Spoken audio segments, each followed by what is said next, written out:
దోసకాయ చికెన్ని సింపుల్ వేలో ప్రిపేర్ చేద్దాము. 1 కేజీ ఫ్రెష్ చికెన్ని క్లీన్ చేసి తీసుకోవాలి.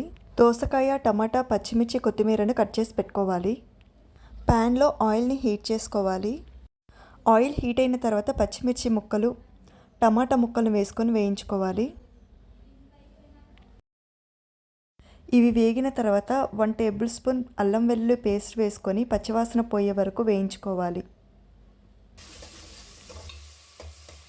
1/2 టేబుల్ స్పూన్ పసుపు వేసుకోవాలి. ముక్కలన్నిటికీ పట్టేలా గిరిటతో ఒకసారి కలుపుకోవాలి. తర్వాత క్లీన్ చేసి పెట్టుకున్న 1 కేజీ చికెన్ని ఇందులో వేసుకోవాలి.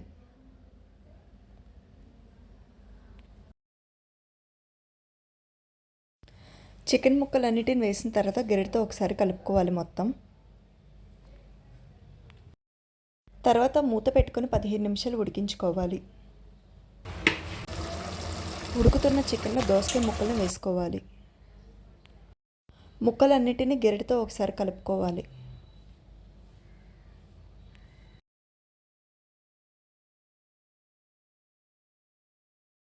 తరువాత రుచికి సరిపడినంత ఉప్పును వేసుకొని ముక్కలన్నిటినీ కలుపుకోవాలి ఉప్పు పట్టేలాగా.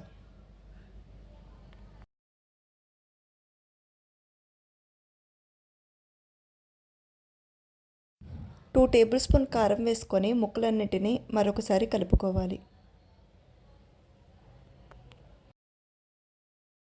1 టేబుల్ స్పూన్ గరం మసాలా, కొత్తిమీరను వేసుకుంటే మనకు కావాల్సిన టేస్టీ దోసకాయ చికెన్ రెడీ అయిపోతుంది. ఈ వీడియో మీకు నచ్చినట్టయితే వీడియోని లైక్ చేసి ఛానల్ని సబ్స్క్రైబ్ చేయండి.